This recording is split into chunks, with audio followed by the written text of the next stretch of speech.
My first question is a retrospective one, and that is, as you look back over the course of the past 40 or so years, 40 to 50 years of American Jewish life, what would you identify as a development, as an achievement that you would think is worth celebrating on this occasion in which we are in a celebratory mood? I would recognize three major achievements. The first is that American Jews are an incredibly assertive element within American society. We have played an incredible role in forging a special relationship between the United States and Israel that frankly is unlike any of America's other foreign relationships, with the possible exception of Great Britain. Now, that's not to say that everything is so smooth and dandy in that relationship, but the overall trajectory over a 65-year period is that America and Israel enjoy a very special, close relationship. That's in many ways a tribute to the power, the influence, the constant assertiveness, the constant vigilance of the American Jewish community. Take one illustration of it, something that Jack and Stephen have written for on numerous occasions, and what at AJC we're very proud of, is Commentary Magazine, namely an organ of Jewish intellectual thought that influences the overall public culture of America. So the first element of achievement, I would say, is simply the assertiveness of American Jewry, its ability to play a major role in American public discourse, all of which gets reflected in Jewish influence, if you will, Jewish power, Jews taking responsibility for their own destiny. Second, and this is a story we often don't tell enough because it has a flip side to it, the second major achievement is that America has been so welcoming and hospitable to Jews. That never in diaspora Jewish history has there been a society so encouraging of Jewish participation. Again, that's not to say there's no anti-Semitism in America, but to take one very nonpartisan statement, talk about the 8 years of President Clinton. The administration stopped counting how many Jews it employed, and it really didn't care. And that's continued in the years since Clinton. That's a statement about Jewish acceptability. Those of us, say, over age 50 or 60, who would have dreamt when we were children that a Secretary of the Treasury would be an Orthodox Jew? Who would have imagined that the ambassador to Egypt, actually a former roommate of mine, also from graduate school, would have been an Orthodox Jew? So that America has been so receptive, so welcoming, so encouraging of Jewish participation. That's a second major achievement of the American Jewish community. And thirdly, and I hope we'll discuss this in greater length, American Jewry have built the most incredible network of Jewish institutions. And Alisa obviously can speak to this with much greater expertise. But the network that American Jews have formulated are the envy, if you will, of every other ethnic and religious grouping in America. Some of you may have seen a movie a couple of years ago, The Reader. The Reader ends with a statement. An attorney asks a Holocaust author, is there a Jewish organization for literacy? And she responds by saying, there must be. There's a Jewish organization for everything. Now, it's a double entendre. What she was saying as an author of Holocaust literature is that we've rebuilt. She's saying in the same breath that perhaps we've overdone it. There's a flip side to it. But American Jewry's institutional network is an incredible achievement by the canons of Jewish history and by the canons of American minority groupings. So picking up on this notion of acceptance in America, it is certainly true. And I just want to go a step further as I delineate a couple of achievements, because the truth of the matter is, with acceptance comes a realization that we all have the ability to choose to be Jews because no one's forcing us to stay in the ghetto, of course. And so I think one of the greatest achievements over the last 40, 50 years has been the ability of American Jews to personalize and develop new ways to express being Jewish in a way that makes sense in modernity. And each step along the way, how many of you remember when the Jewish catalog was created, when it was published? So this was a big step in a new direction to say, I can claim ownership and figure out for myself, and I don't have to just ask a rabbi how to make a talit. I don't have to just go to a class somewhere. I can figure out how to do this myself and make it meaningful for me. Now, I'm sure we'll get to the flip side of all this positive, but that is really an achievement that I think we are still seeing new examples of even today. I just want to mention a few other achievements that I think are a little different from the direction that Steve is going in, although I agree with what Steve said. The next is last week I came back from an extraordinary 48-hour visit to Columbus, Ohio for the 30th anniversary of the Wexner Foundation. And attending were over 1,300 people who had gone through successive cohorts of serious adult Jewish learning through the Wexner Foundation. And I was just thinking about the fact that nothing like that ever existed before, where adults in America said, I want to seriously study what it means to be Jewish, what my place is in history, in time and space as a Jew, and I'm going to take out time from my busy life to learn with other serious-minded Jews. And I think the fact that we're taking our Judaism more seriously, recognizing that just being Jewish by osmosis is not enough, is something we can't take for granted. And last, I can't not mention the fact that I think over the last 50 years, there's been a dramatic change in the relationship between what was once called civil religion, read Federation, and religious Judaism, read synagogue. The fact of the matter is, for so many years, there was a wall between the two and a sense of, I'll say it kindly, lack of respect, lack of communication, lack of appreciation, and that is just completely gone. We all know, everyone knows, we can't be a strong Jewish community without strong synagogues, without strong agencies, without strong community centers, and federations and synagogues. We all know that our fates and fortunes are tied with one another. That's a great development because the truth of the matter is you can't have thriving Jewish life if you're busy competing. So I'll stop there for now. So I'll be brief because I would have picked what you picked, so I'll pick three other interesting items. One I want to specify, when Steve spoke about the political power of American Jewry, I had in my mind, to answer your question, the struggle to free Soviet Jewry. If I had to pick one, and I know that the next to it is Israel, but together Soviet Jews, Israel, diaspora Jews, and American Jews in particular managed to free over 1 million Jews in our time. That I still shudder when I think about that, and I know all of us were mobilized and motivated in that struggle. So that's the first thing that came to my mind. The second thing, the third thing were a crossover, and that is, when I think about the success of American Jewry, I think about all the newspapers and magazines and films that come into our homes. I've got New York Review of Books piled up, and New York Times and Wall Street Journal, and sometimes I don't know, and the Forward, and I don't know, sometimes I don't know which is which, because the Jewish news and Jewish thinking in the general newspapers and the magazines and John Stewart, and before his time Groucho Marx, I mean that whole contribution, that huge contribution of American Jewry to the culture and thinking, the highbrow, the middlebrow, even the lowbrow culture of America, is extremely, I'm stunned and shocked by it to this day. And the third, and it kind of relates to what you were saying about this fusion, this ability to take what's out there and make it ours and ours and make it theirs. The Jewish social justice / radical tradition, where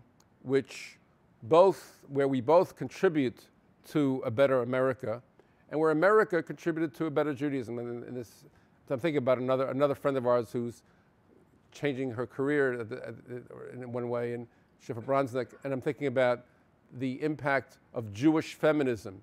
But also, I have a friend, Lady Katpro-Gribben, who's a feminist who happens to be Jewish and is very Jewish. So the interplay of feminism on Judaism and being Jewish on feminism, and repeating that in several other areas, environmentalism, social justice, income equality. I mean, putting it all together, reading Paul Krugman in the New York Times, to me, is reading Jewish texts. It's a real Jewish experience. I know what to expect from him, and I find that an extraordinary testimony to the achievement and influence of American Jewry. So everything, and if I have to add 3 more, those would be the 3 I'd add. Okay. So my question really to bring us to the present day is, you've all identified areas of great achievement, but we also have our work cut out for us today.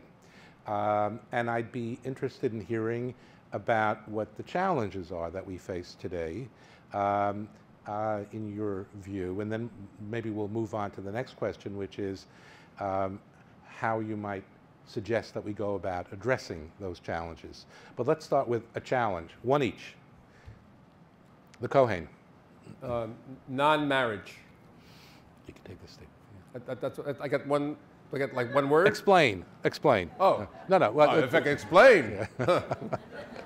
Well, as we know, marriage is related to family. Non-marriage. Following American cultural or demographic patterns, we have among the non-Orthodox. And Orthodoxy is one of our great achievements, by the way, the growth of Orthodoxy. But we're off that question, so I'm not going to mention it.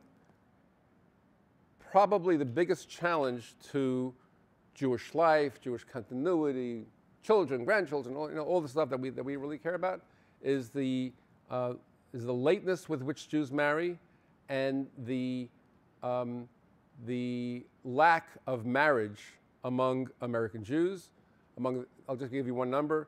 Among the non-Orthodox who are in their 40s, 18%, more than 1 in 6, have never married. They've largely, not entirely, but largely past the time that they can have children, Jewish or otherwise. And this trend of non-marriage has grown enormously over the last 10 years, and in my mind has eclipsed all the other worrisome demographic challenges. The fact of the matter is there are more and more Jews who are not finding their way into synagogues and not finding alternative ways to create meaningful, powerful, sanctified communities. And I think it's a real challenge in the area of personalization and cableization that makes it even more important to figure out how to create a Kehillah Kadosha for the future for Jews who are allergic to notions of membership, belonging long-term, and I really believe that challenge beckons, and we have our work cut out for us. Well, I agree with what's been said, and if I were to, if I had a choice of more, I'd probably add on a couple in terms of the declining image of Israel and the declining attachment to Israel. But let me point to a challenge that has not been discussed at all in the media and the public discourse. We are standing on the cut, and Stephen alluded to it, but he alluded to it as not a challenge, but rather as an achievement. Stephen alluded to the fact of the growth, almost the ascendancy of Orthodoxy in American Jewish life. And that's an incredible achievement because if we had gathered here 4 decades ago, close probably to 5 decades ago, we would have said orthodoxy is probably more a matter of nostalgia rather than a matter of the future. What's happened is just the reverse. The Orthodox are growing by leaps and bounds. They're poised to play increasingly a leadership role in American Jewish life. Jack wrote a very important article about 10 years ago called The Orthodox Moment. The challenge is, what will American Jewry look like when perhaps a majority of its communal activists, in other words, those people serving on boards of Jewish organizations, when a majority of those activists, those leaders, are coming from the Orthodox world? And here I think the challenge goes much deeper than Stephen suggested. Namely, number one, Orthodoxy has had very little experience with communal leadership. But two, if we also had had the same discussion 40, 50 years ago, I would have said modern Orthodoxy is ideally suited for a position of communal leadership because it's open to the broader society. It wants to integrate the broader society with traditional Jewish values and teachings. My great disappointment for the last 40 years is that notwithstanding the institutional and demographic growth of Orthodoxy, modern Orthodoxy has been diminished, attenuated ideologically and culturally, as well as demographically. They're only about 3% of the overall Jewish community. But more important to me than the 3% issue is what's happened to the synthesis of tradition and modernity that represented the finest points of the hallmarks of modern Orthodoxy. As modern Orthodoxy has shifted rightward, it's grown more isolationist, yet demographically and institutionally, it's on the cusp of communal leadership. I think that's an incredible challenge. So what do we do about all these?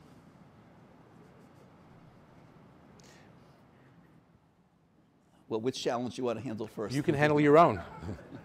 In other words, the one that you introduced is perfectly fine as well. Jack mentioned in terms of my biography, I have taught for the last several years at Yeshivat Chovevei Torah, a new rabbinical seminary that was established about 10 years ago by Rabbi Avi Weiss in Riverdale.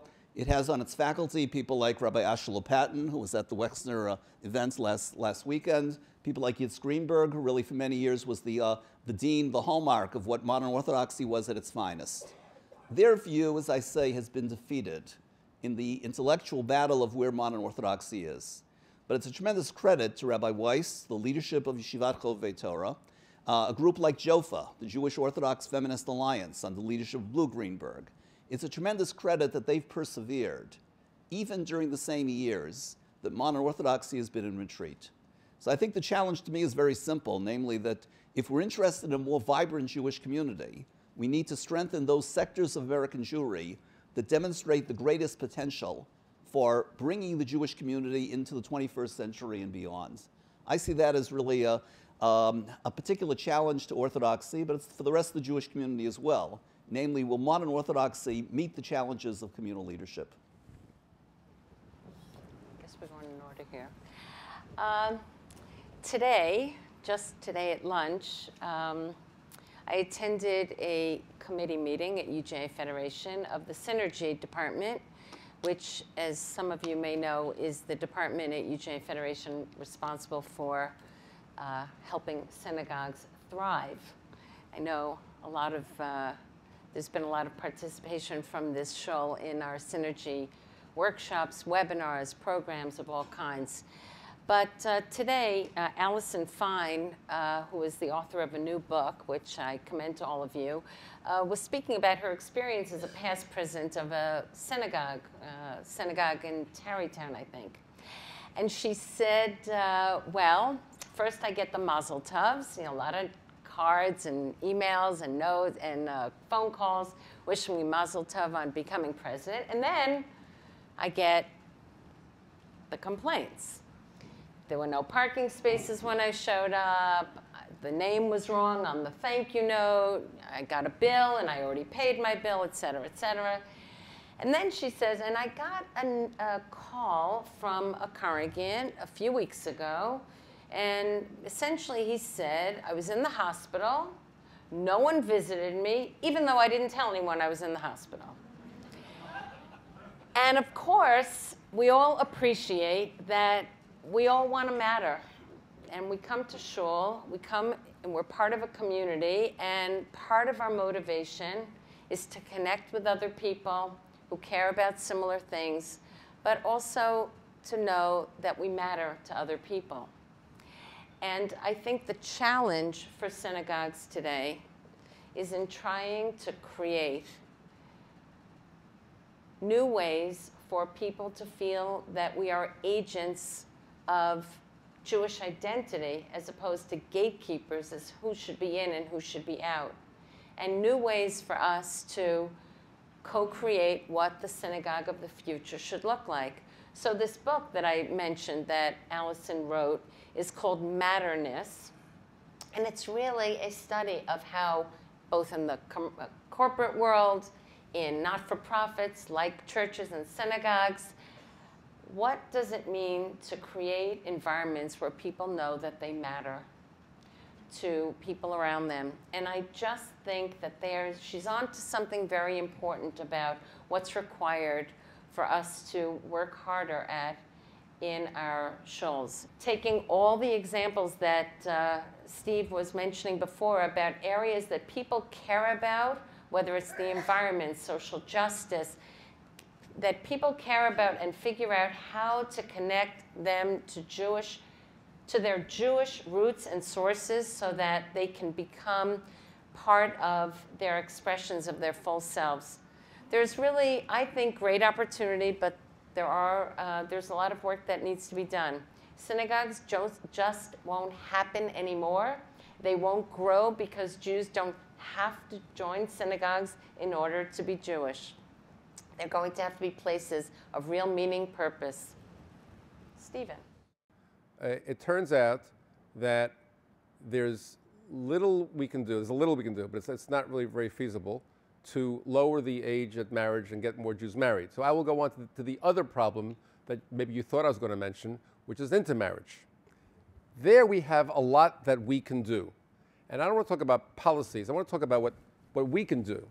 I'm looking at most of you, and I'm looking at me, I'm looking at us, and I'm saying, we're largely in the same generation. So let me talk about our generation. We are the most affluent, most, all this thing. We're in great shape. We're also going to live a lot longer, healthier than did our parents and our grandparents. This is the good news.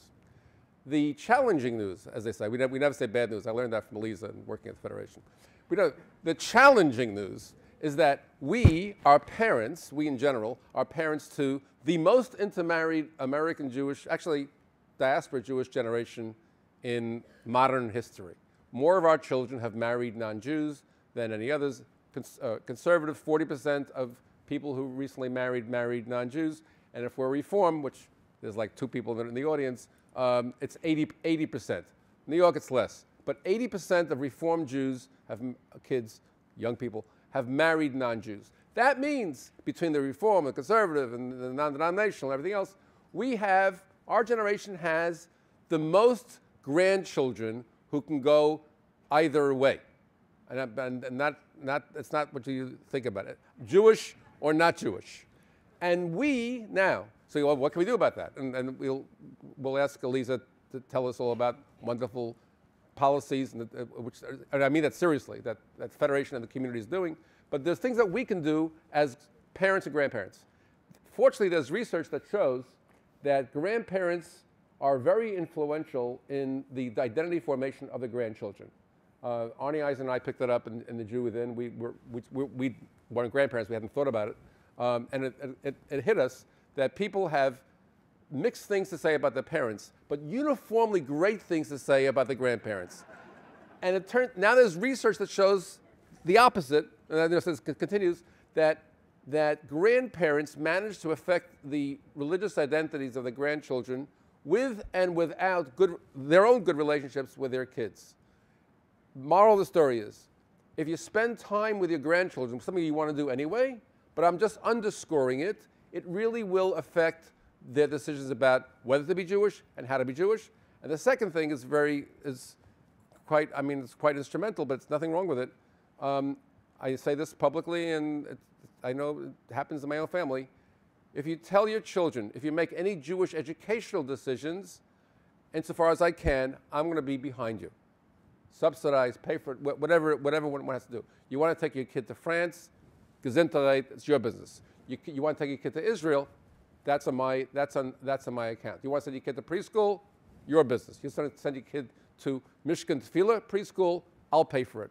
Anything, same thing with day schools, same thing with Jewish camps, same thing with youth groups, all the stuff that we love and want and need. I believe that our presence with our grandchildren, I believe our investment in our grandchildren will help make a huge difference. And if I had to pick one thing that we can do, it would be tell grandparents, you are needed, you matter, you can have a big effect, and please get mobilized. So you threatened to mix it up a little bit with us. So why don't we take a couple of minutes and comment on each other's comments? Where might you take exception to anything that's been said so far? Each of you.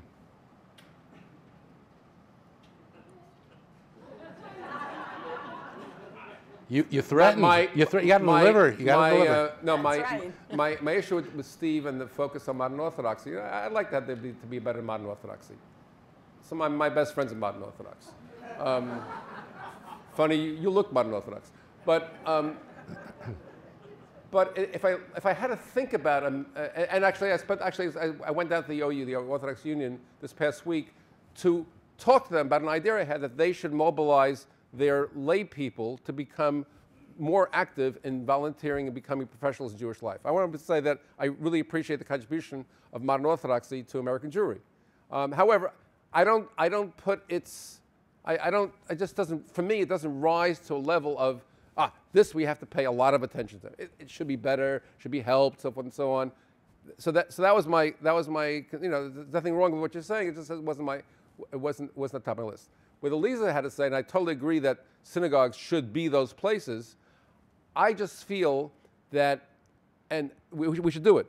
I really feel that we will not see more synagogue members because we have better synagogues. I know it's like, I really think that we're selling pretty well, actually very well, to in-married parents who are raising Jewish children. We're even actually selling pretty well to intermarried parents who are raising Jewish children. It turns out our rates are very high. What's happening is that we're not losing market share of the available reservoir, we're losing the reservoir. And there are fewer Jews who are doing what synagogue members always did, raise Jewish kids. We're doing pretty well with that group, actually very, very well with that group. Our problem is we don't have enough Jews raising Jewish kids, so we should have better synagogues lishma for its own purposes, and I agree with everything you said, but we are still, and we're in a period, and I'll wind up, we're in a period of enormous decline in the number of non-Orthodox synagogue members. Between the ages of 50 and 69, forget these numbers, I think it's like, let's say there are 600,000 Jewish adults who are members of synagogues. Between 30 and 49, there are about 300,000. It's something like that. It's basically 2 to 1. We have half as many younger middle-aged people coming up who are synagogue members as older middle-aged people, and that Jewish climate change is going to hit. It's hitting already. If I'm right, I'm not sure if I'm right, there'll be decline in mum dues for the URJ, for the Union of Reform Judaism, the membership dues. There'll be conservative synagogues that'll start kind of merging and closing up. There'll be fewer jobs available for conservative rabbis who are middle-aged or senior. There'll be declining enrollments in non-Orthodox day schools. If I'm right, all this will take place. You know what? It's all happening right now. So, I actually wanted to focus on the challenge of the leadership of modern Orthodoxy and just suggest that the larger concern for me is not, are they up to the challenge and where's that group going to come from? I guess what I see in my work is the growing divides in the Jewish community, and certainly along ethnic lines and religious lines. I think we're having a harder time communicating with one another, disagreeing, figuring out how to disagree with one another. And so I'm saying, in addition to ethnic lines, in Jewish groups within the Jewish community, I'm picking up on this notion of Orthodox, conservative, and Reform Jews. I think the more concerning element is that we're not working together enough. And we're not talking enough with one another. And certainly the demographics of the New York Jewish community, unlike any other Jewish community, has such a large percentage of Orthodox Jews. And yes, you're right, very few of them are modern Orthodox. We're working very well with the modern Orthodox. My new boss is modern Orthodox. But the truth of the matter is the growing sectors have nothing to, of Orthodox Jews have no desire to and no interest in connecting with Reform conservative Jews. And I'm sorry to say it's mutual. There's really a lack of communication. We have tried in many ways and will continue to try to build and forge some of those ties. But I think there are just more issues where there are fewer areas of consensus, of natural consensus in Jewish life denominationally. First of all, just a word of explanation. Alisa said it, I think, very, very well. I introduced the issue of modern Orthodoxy. As I said, it has not been discussed sufficiently in public discourse. In other words, some of the other issues that were raised as challenges, there has been a great deal of focus on. So specifically in terms of simple strategy, I said for a conservative synagogue to hear what's going on in modern Orthodoxy and some of the challenges arising from that, I happen to think is particularly appropriate. I think Alisa is absolutely correct in terms of how she pinpoints the problem, namely the growing divide between Orthodox and non-Orthodox Jews. And in that respect, we are in many ways becoming a community that is sharply divided over what it means to be a Jew. So in that respect, there's a real challenge that needs to be focused on. Where I tend to think I disagree in terms of some of the issues that were raised, really two things I want to pick up on. One is the issue of mixed marriage. What Stephen says about what can be done about it, in general, is absolutely correct, but he's missing two fundamental issues. Namely, on our watch, as the last 20, 30 years in terms of Jewish leadership, two major values have collapsed. The value of the importance of marriage within the faith, in other words, the value of endogamy, and two, that when it happens, the single most optimal solution is the conversion of the non-Jewish spouse. Jewish leaders are afraid to articulate that because anytime they bring up those two issues, it's going to be divisive within their audiences, within their constituencies, and especially among those who are already mixed married, who are playing a role in the community. So in that respect, before you get to the kind of programs that Stephen is talking about, yes, grandparents can play a great role in terms of preserving or enhancing the Jewish identity of grandchildren. But before you get there, there are two major values that we simply have forgotten about. Namely, I was educated to marry within the faith. I was also educated to think in terms of conversion as the single best optimal outcome. But increasingly, I find Jewish leaders unable to articulate that, given their constituencies and given the demographic changes within the Jewish community. And this relates to a smaller disagreement I have with Alisa, that she speaks quite correctly in terms of how do we create synagogues that people will feel a part of.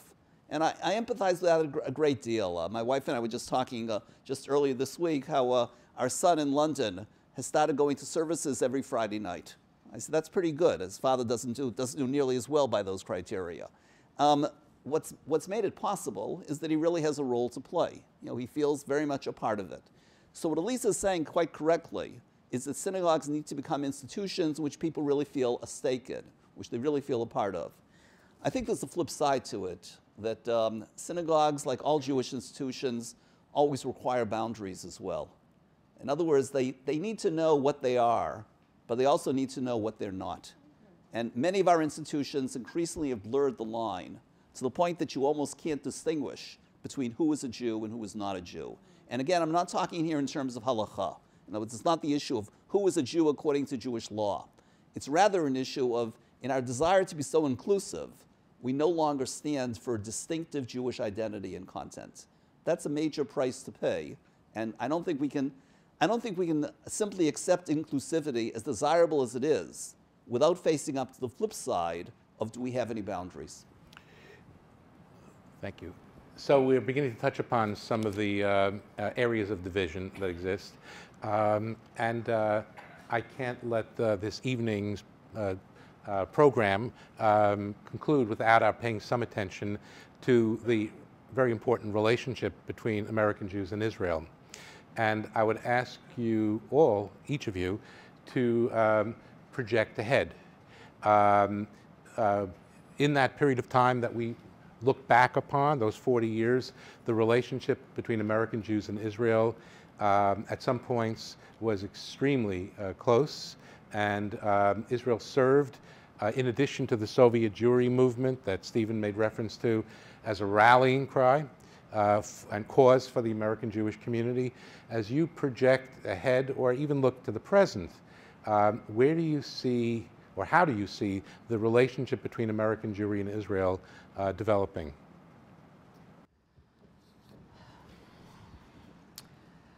Well, if I have learned one thing in my professional career, it's not to predict the future, and to try to use my experience of the present to do as best I can to develop the right policies for the near future, informed by the present and the past. And this is one of the most difficult and painful subjects, because when I talked about less consensus in American Jewish life, of course, Israel's at the top of the list of what was once one of the great unifiers of the Jewish people, is not that today. However, I do think that there are some really important signs that we need to pay attention to and build on. Number one, the birthright phenomenon is one we can't ignore. There are more and more young people who have experienced Israel, even if it's only for 10 days, and even if it was just a lot of fun, it was a positive experience in Israel. And I believe that the research all shows, I mean, I'm always nervous to say the research shows with Stephen sitting next to me, but the research shows that the second trip is the most important trip, and what we can't have a second trip without a first trip. That was my research. Okay, good. It's his research. Phew. But do you agree with it? Still, Today. Still, yeah. And so how we build the incentives for the second trip, very important. As many of you know, the program called Masa, which is to get kids to go for a semester or more to Israel, has been in existence for a really long time. It has been pushed in the last few years with significant money and many more possible options. But we came to appreciate that the leap from 10 days to 5 months is really very great. There's something now in the middle called Onward Israel, which is for 3 months, and it's starting to get traction, and we really are hopeful that as more and more young people look for ways to return to Israel, where they're not living out of a suitcase and touring, but rather putting down roots by subletting an apartment and really living and going to the Makolet and figuring out how to speak Hebrew and practicing the Hebrew and living in Israel, we think will be helpful. But what I really want to also acknowledge is that there are many people who are not interested in going to Israel because they are just turned off by what they hear about, learn about, and we can't ignore that. This is really important that we need to address it. There are it's pretty clear to me that the way American Jews will relate to Israel today will no longer be because they love Israel, but rather there will be something that they're passionate about, that they can partner, believe that they can make a difference and partner with Israelis to change. So, for example, I met with a group of kids who are going to Israel to work on water. They are all environmentally... Is that walk on water? They're working... Oh, work on water. Yeah, work. They are going to partner with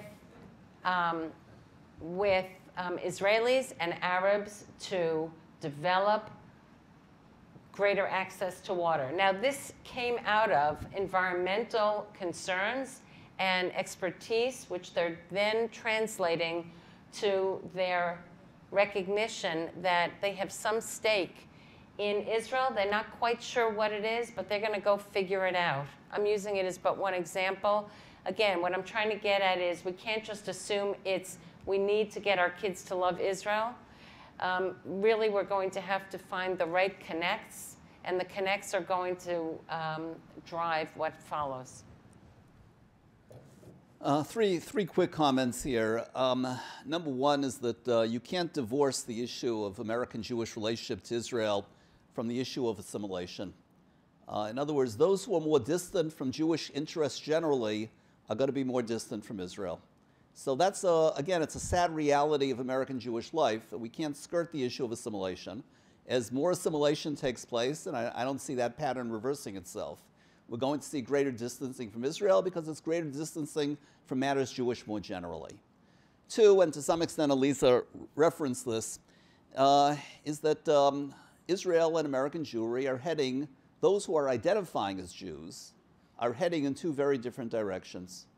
American Jewry remains a quote-unquote liberal ethos and liberal community. They tend to vote for the Democratic Party. Again, a nonpartisan statement, but I think a very real one. Israeli society is moving more rightward, especially as it's becoming more Orthodox. So in that respect, aside from the fact there's a lot of Jewish indifference among American Jews towards Israel, because the indifference towards matters Jewish, there's also a greater gulf that's separating the two communities as we speak.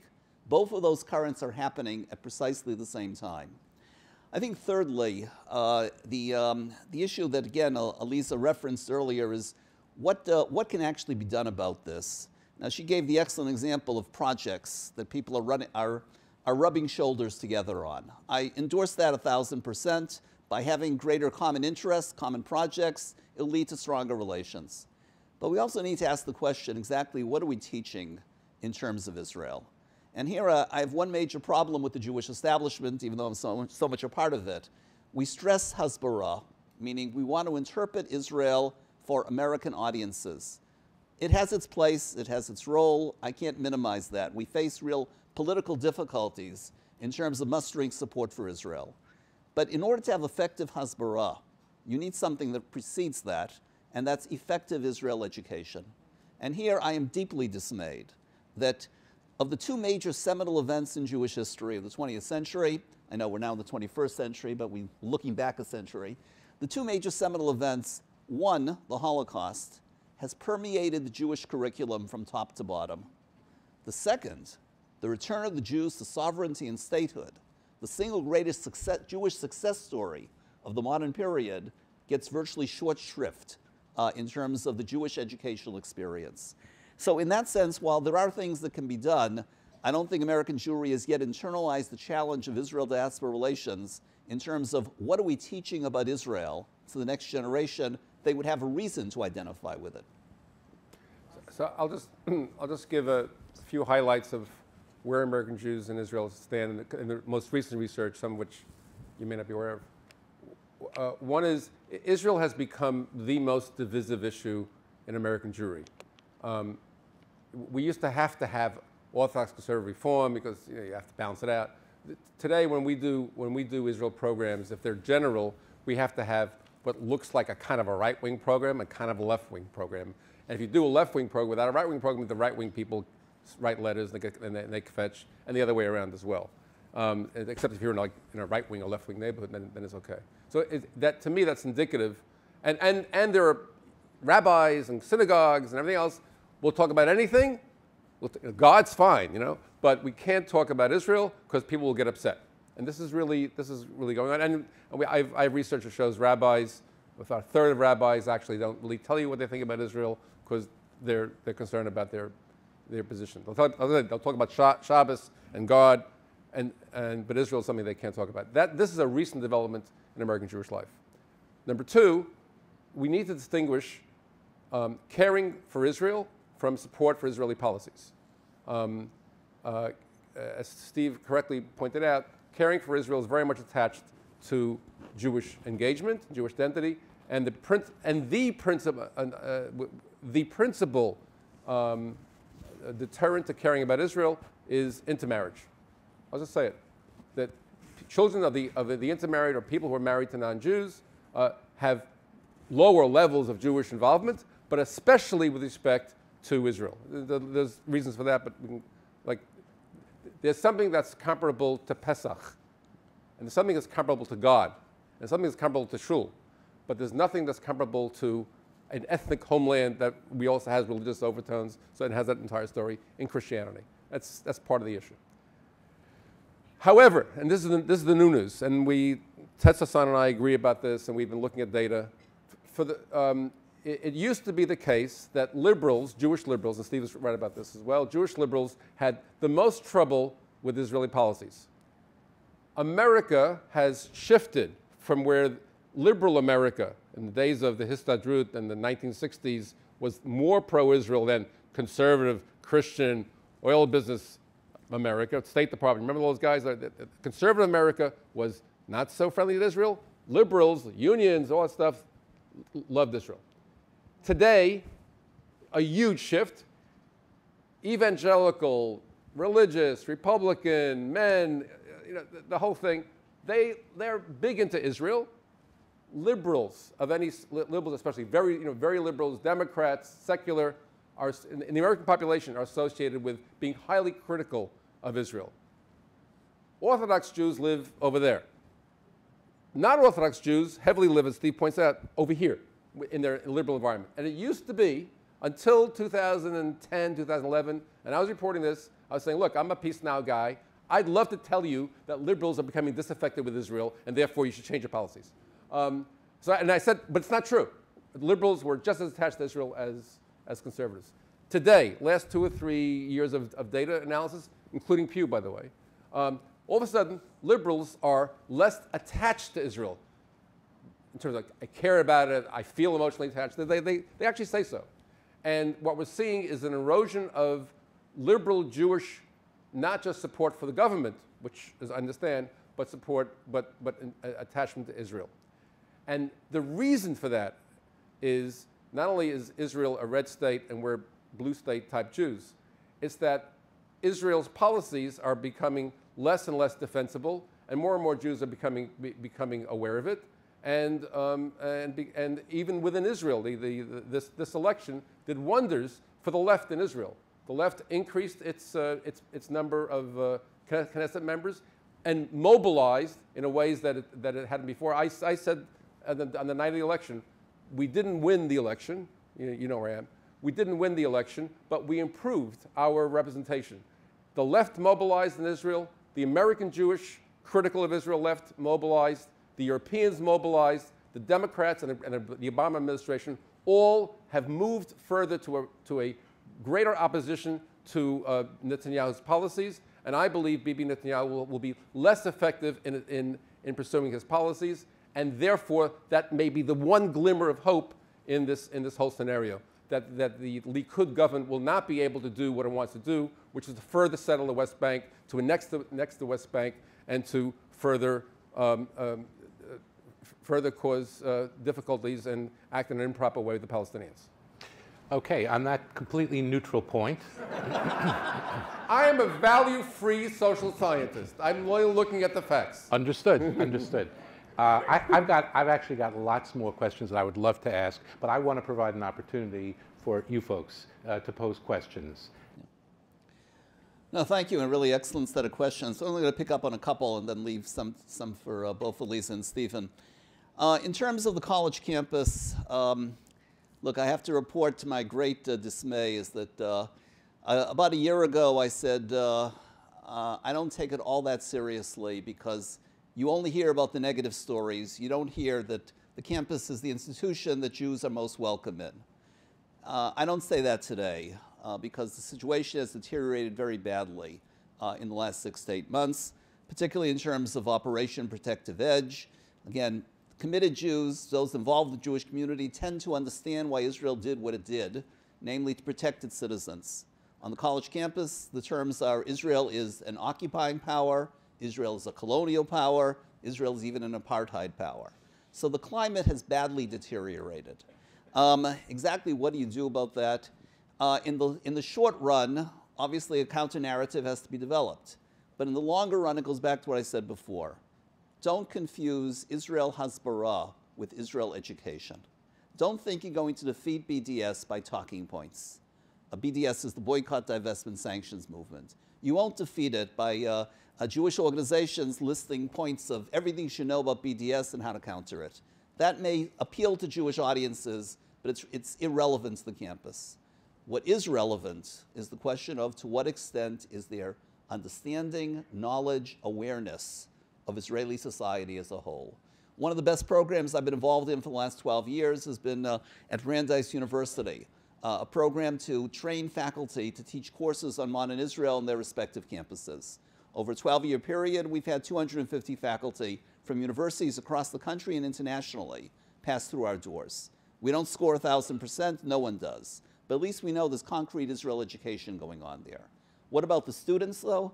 Again, the Jewish community needs to focus much more on Israel education and say Hasbara is only a product of that rather than a direct goal or aim. I'd like to pick up on a couple of other things. The question about boundaries in the conservative movement intrigues me greatly because the conservative movement, I always said, was by dint of combining tradition and modernity, it had the greatest potential. Yet the enormous gap between the ideology of the movement and where the movement actually is has been deeply dismaying and deeply problematical for a good number of years. What does one do about that? Again, the architecture of the community, of the Jewish community as a whole, is very much based upon what happens inside the conservative and reform movements. They form the architectural backbone. In other words, the leadership of the community, they provide the most philanthropy to Jewish institutions. As those movements decline numerically, the community as a whole faces enormous problems. But, and this I think is the real biggest but, is that just because we're trying to maintain the two large movements, because our architectural backbone is invested in them, to what extent does the leadership refrain from speaking out so as not to provide offense to those who are there? I think that's a real challenge. You asked the question about the next rabbi. I think that really is the dilemma. Can you stand for a distinctive ideology, realizing that there's a price to be paid? Or do you simply say, we are inclusive, we maintain everyone? Sure, everyone is welcome.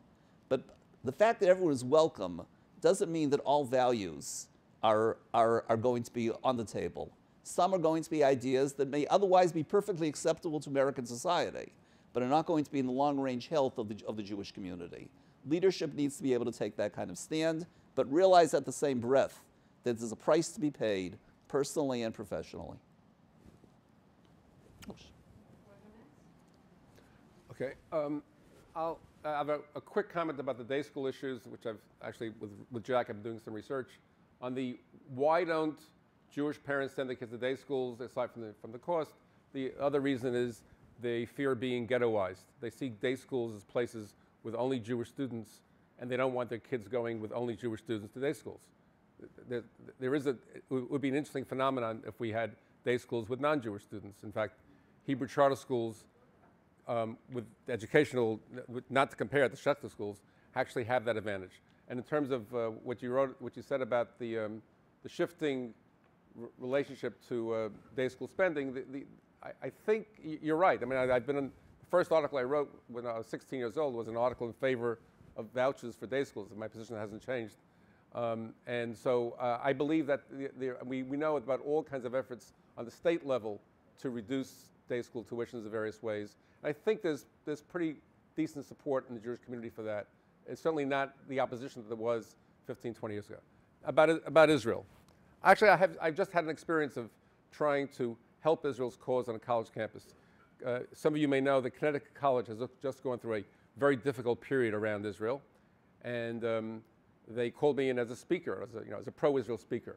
And I said, I could do that, but let me get you a Palestinian who will speak opposite me, and I will model how Jews, how Israelis, and I'm an Israeli, how we should speak to that speaker.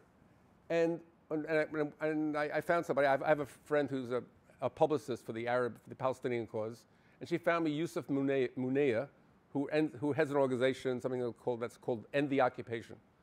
And he's pro-BDS, can consider it a one-state solution. There's issues that I totally disagree with.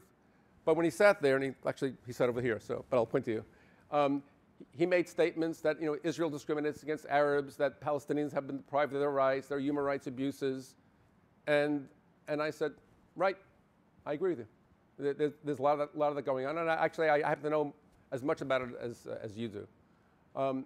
But what I did is I said, we need a two-state solution. We need a state for the Jews, a democratic Jewish state, and a democratic Palestinian state living side by side in peace. And we agreed where we could agree. We disagreed where we disagreed. And I must tell you, it was one of my best outings, probably better than what's going to happen here. But I really had Pakistani students, Jewish students, Habonim students, all kinds of people coming up to me and saying, that was terrific, that was really great. So my answer to your question is, why don't we model the 40%, 45%, maybe 49% of Israel, the entire security establishment, except for the defense minister, who all believe that Israel's policies right now are bad for its security, bad for its morality, bad for its international standing. Go look at the gatekeepers. Go talk to the generals who have retired as generals, the 180 generals who signed a petition basically against Bibi's policies. Go to Tel Aviv. My daughter lives in Tel Aviv. She's a prosecutor. I think she minds, like me, like her father, she voted Meretz, the left Zionist organization. And she said, Abba, if you're looking at my Facebook page on my iPhone, you would think that Zahava Galon, who's the head of Meretz, would be the next prime minister of Israel. In other words, there is, let's say nothing of Bougie Herzog. There are passionate Zionist lovers of Israel who think Bibi's policies are terrible policies on all levels. Let's model those people. Let's bring that forward. And to you, I say, if you think the policies of the Israeli government are strong and correct and ahead of the right course, bevakasha, please support them. But if you think they're wrong, I'm a Zionist. I was trained by Arthur Hertzberg, the same teacher that you and I had, and he taught me, and Zionism taught me, that Israel belongs to all of us. Some of us can vote because we're Israelis, but all of us have a right and an obligation to have a say on the future of Israel. And if you don't think that Bibi's policies are the right policies, expanding settlements is the right policies, so forth and so on, then get active in groups which say, no, we love Israel, but we really can't stand these policies, and model what that type of Jewish support for Israel can look like. Let me touch on a couple of the points with answers that have not yet been given. The first is the disconnect between what many people think is needed on the college campus and what students are asking for. I really want to build on the distinction between Israel education and Israel advocacy. I spend a lot of time talking to kids on college campus, and this is one of the largest moments of disconnect for me between what donors want to do and what the end users actually want. Because our donors are saying we need Israel advocacy, we need to tell the students the right answers, and the students are saying we need safe spaces to ask the right questions. And those are not the same. And I think if we could let go a little bit of our preconceived notions of what's needed and listen more to what students are asking for, we will do a much better job in terms of how they cope with what's happening on campus. So that's one. Two, I believe the Jewish community is changing on the support of state for Jewish education in pretty dramatic ways.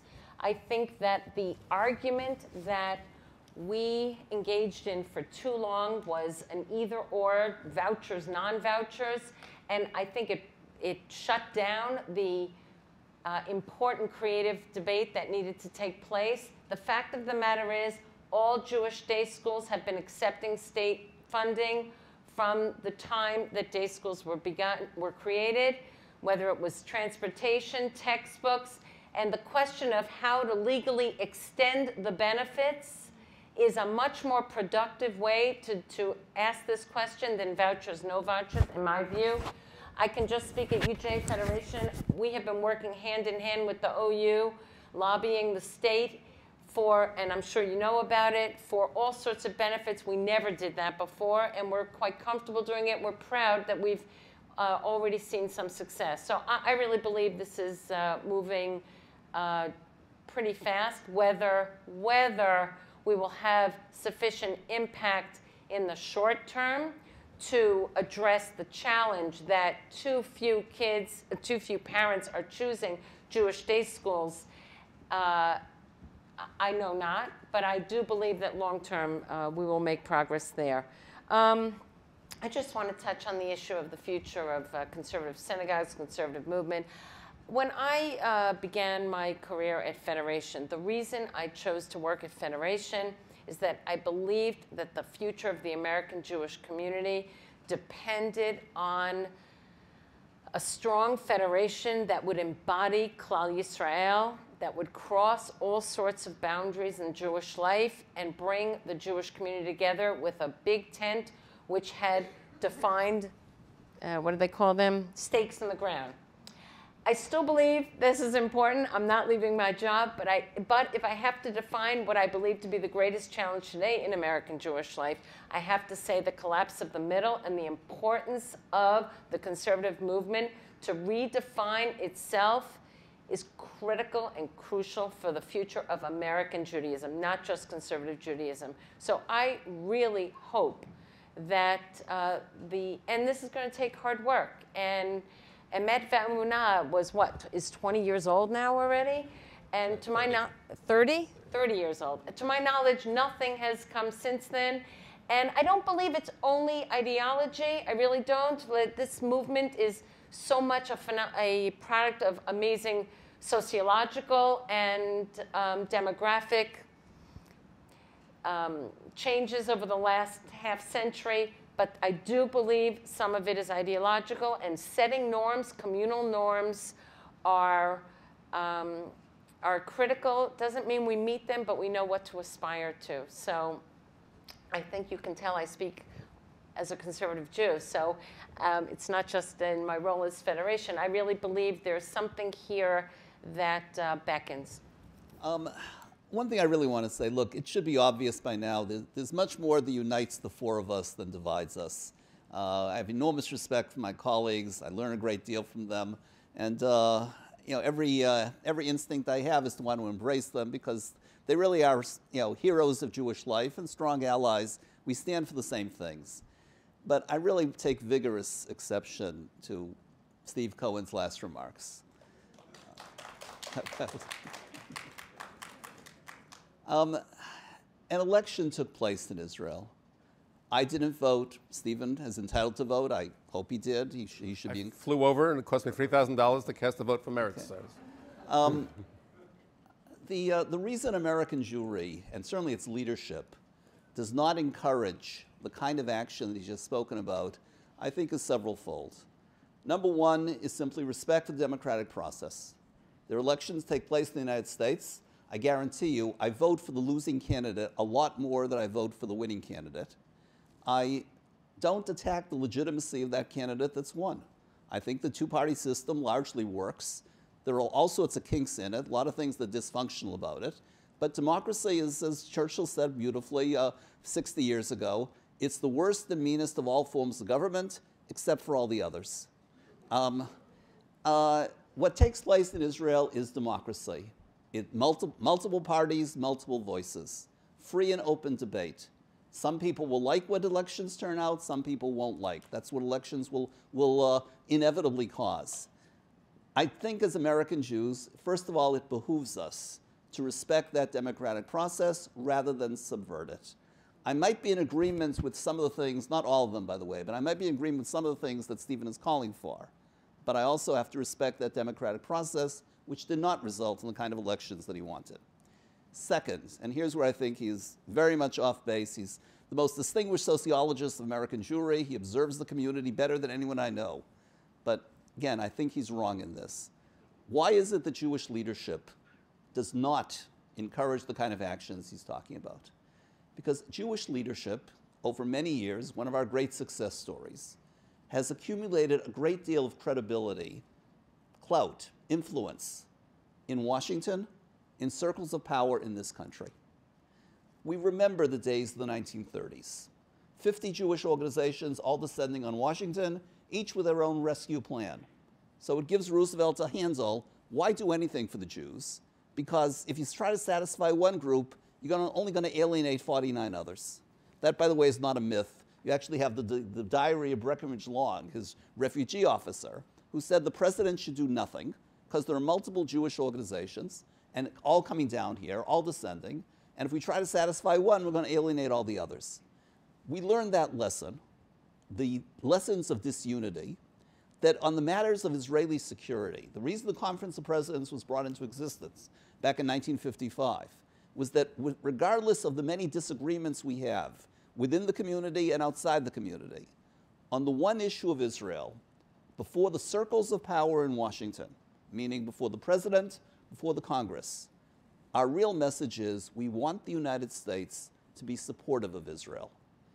Doing the sort of things that Stephen is calling for is likely to undermine certainly that unity, and in turn it will give a handle to those who argue the whole special relationship between the United States and Israel is bad for America.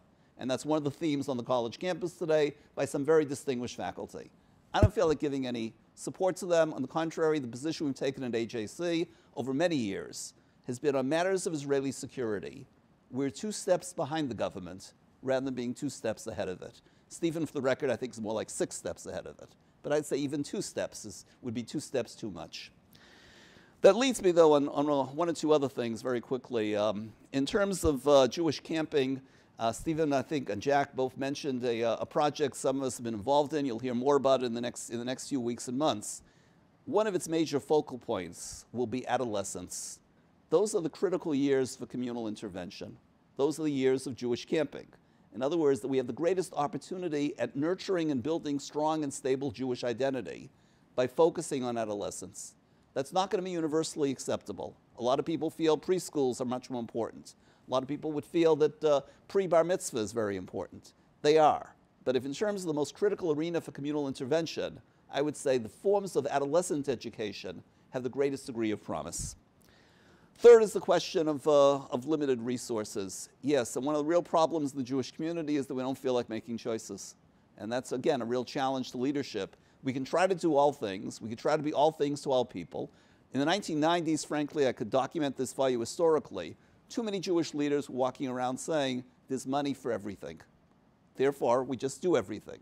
We end up not doing enough. So in that respect, those are real choices. They were very hard ones. Very last point in terms of the New York Times, though. Look, I admit it. I read the Times diligently. I'm currently deeply disappointed the Times has given up on baseball box scores. In other words, you open up the sports pages today and you can't find out, you find out the scores, you won't find out any details. So the Times has disappointed me in my own way.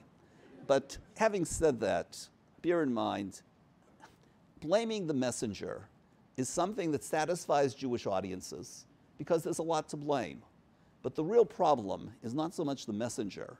The real problem is the declining image of Israel, the deteriorating image of Israel within American popular culture. Now, again, that's not to make a blanket indictment of American public culture. There are plenty of circles in which pro-Israel opinion is far greater than pro-Palestinian opinion. The last poll I saw was like Israel enjoys about a 4 to 5 to 1 majority in terms of public opinion. And that's been consistent since 1948. But the real issue is among elite opinion makers, opinion formulators, the people who teach, for example, on college faculties. In those circles, opinion regarding Israel is much more sharply divided. Israel certainly does not enjoy a clear-cut majority opinion. That would be the case with or without the New York Times. It's the issue of the declining image of Israel much more than the messenger. So I want to pick up on camping and what you talked about with adolescents, because camping is, of course, key to strengthening Jewish identity. Some of you may know we've created 2 new camps in the last few years. Eden Village and Camp Zeke are great new camps. And why are they great? Not just high quality, Jewish, kosher, all that, but they focus in particular areas to capture specific interests of young people. The first camp is an environmental camp where these kids not only grow the wheat and figure out how to make challah out of the flour that they have created out of the wheat, and they're making wine out of the grapes, and they've got sheep and goats, and their snacks outside of their bunk are the vegetables that they've grown. It's really kind of a remarkable place. And Camp Zika is a health and wellness camp for Jewish kids. So you get it, right? It's picking up on areas where kids naturally want to spend time, focusing on particular areas, and us being able to show them they can do it Jewishly. However, having said that, I want to acknowledge that most camps, even the best Jewish camps, kind of fall apart for teens. At best, you can be a CIT, or you get one summer out of your 4 to go to Israel, but we have essentially abandoned providing high-quality summer programs for teens. At a certain age, we just turn them into educators for the younger kids, and I think we're doing them a huge disservice. And one of the things that we have just begun to work on, and this summer we have 8 small pilots, because we recognize at best Israel will be one of 4 summers, and if we don't provide high quality, different types of experiences for all 4 summers, it's shame on us if they're finding ways to spend summers with kids who are not Jewish, doing activities that they could just as easily do meaningfully in a Jewish context. So I think we've ignored that, and I think it's really a shame. I just want to pick up on the Peril is so great, and shouldn't we keep some more money here? So I have problems with both the first part and the second part. Yes, there is a lot of peril, but I don't want to end this evening with a notion that the peril is so great is the predominant message, because I really do believe there is more creativity, more dynamism than ever before in Jewish life. It is true that there are fewer Jews who are choosing to identify Jewishly in non-Orthodox circles, but those who are more educated than ever before, are more creative. They're finding new ways to forge Jewish paths for themselves and Jewish identity. There are more new not-for-profits created by 20 and 30-somethings for themselves to create Jewish lives than ever before. And I don't leave with a sense of peril or pessimism, and I hope you don't. There is a lot of work to be done, but there is far more creativity and educated young people. I have 4 kids who are all gabayim of independent minyanim.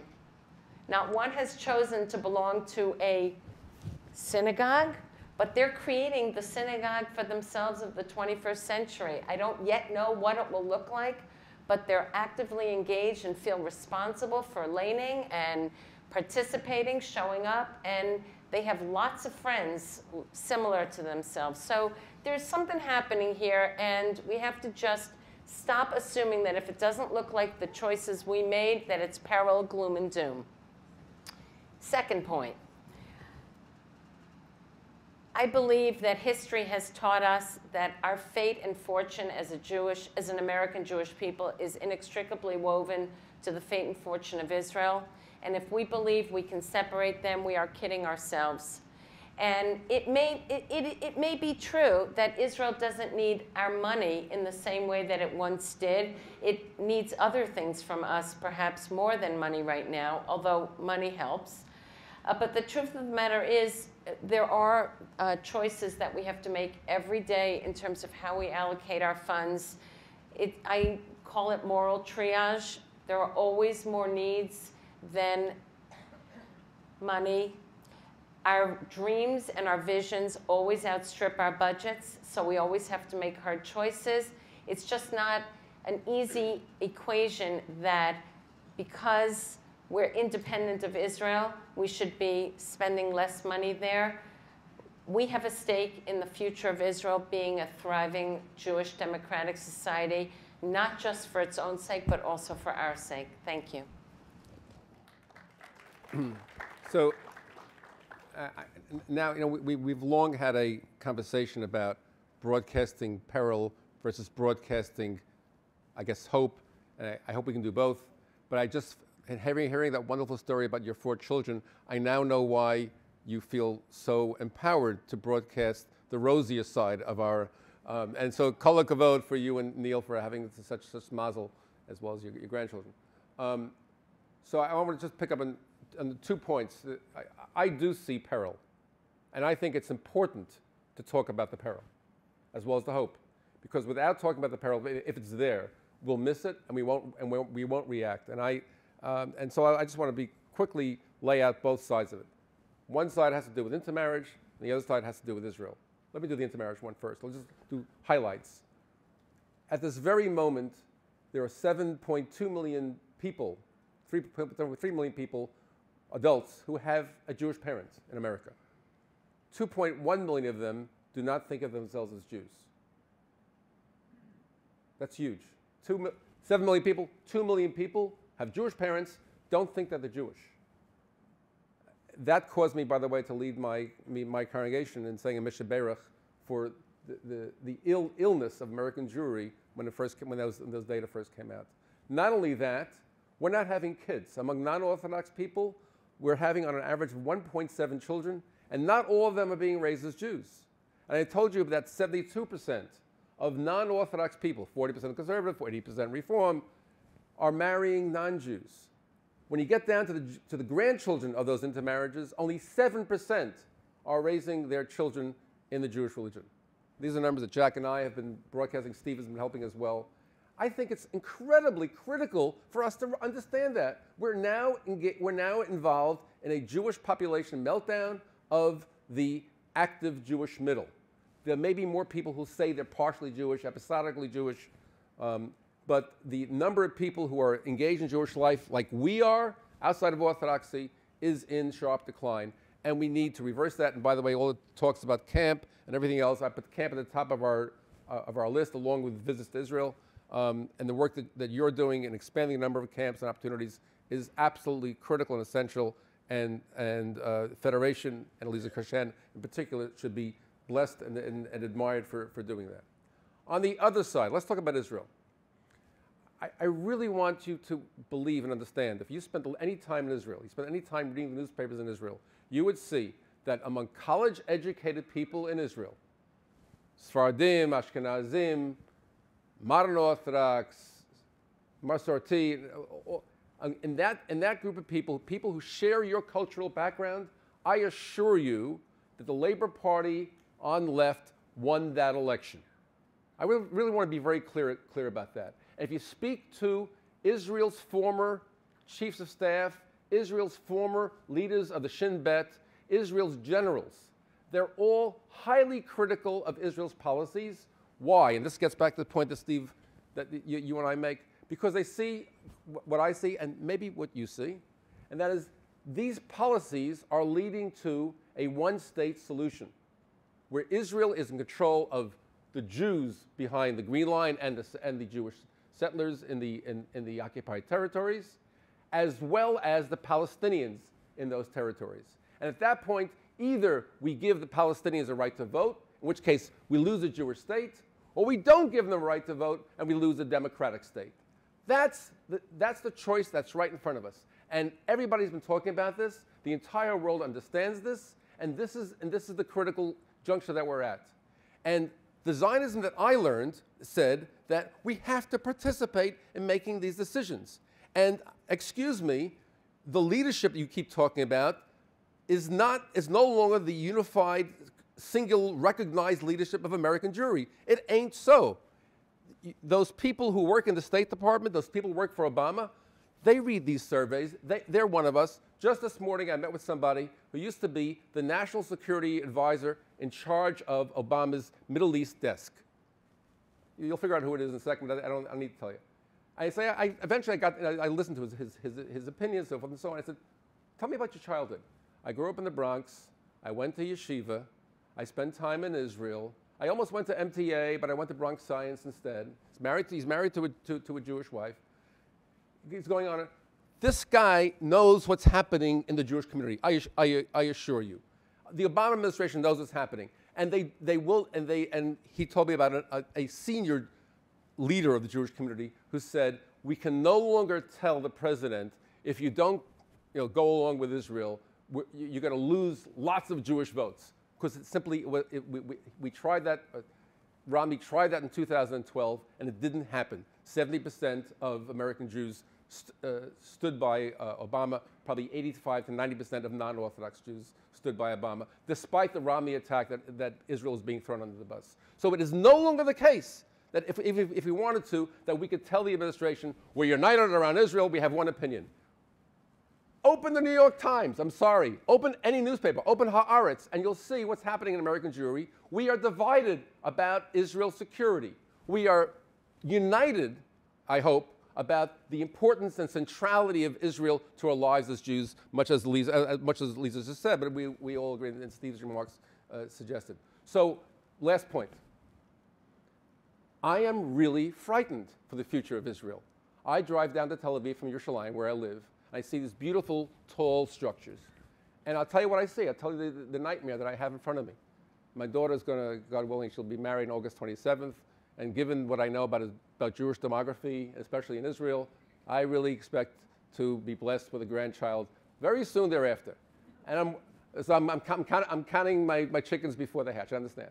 But I'm really worried about Edith and her husband and her grandchild, because the future does not look very rosy if we pursue these policies. And I see those buildings, and I think about the technology, and I think about the things that the other side can smuggle in. I can think about the 50,000 rockets that Hezbollah has, and the tunnels that are being dug by Hamas in Gaza, and the various security threats coming from the West Bank, and Iran, and the entire Middle East. I'm saying our policies are insecure policies, and I will do everything I can to help change them, along with my friends and people like you and me in Israel. And I'm calling upon you, if you believe me, then please don't listen to those that say we need unity. We don't have unity. We have the wrong policy. We need to change the policy and help Israel survive and be peaceful and have a great life going forward into the 21st, 22nd, and all the centuries ahead of us until the Mashiach comes, b'yameinu b'meira. So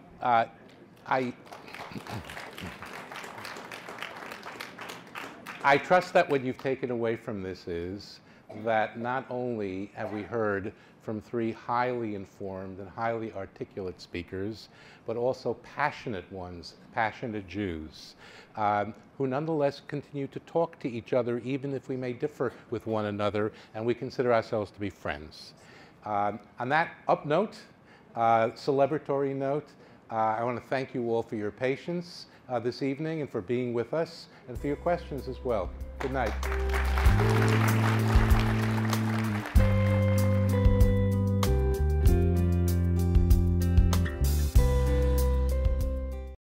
We would be pleased to send a complimentary DVD of this program to anyone who wishes to support JBS, the Jewish Broadcasting Service, with a tax-deductible gift of $36, double chai or more, to the nonprofit organization Jewish Education in Media.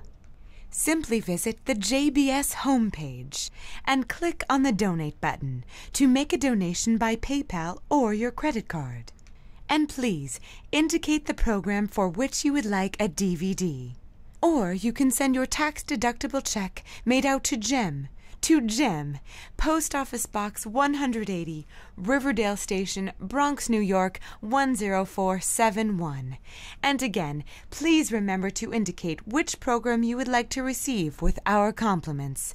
And we thank you for your kind support.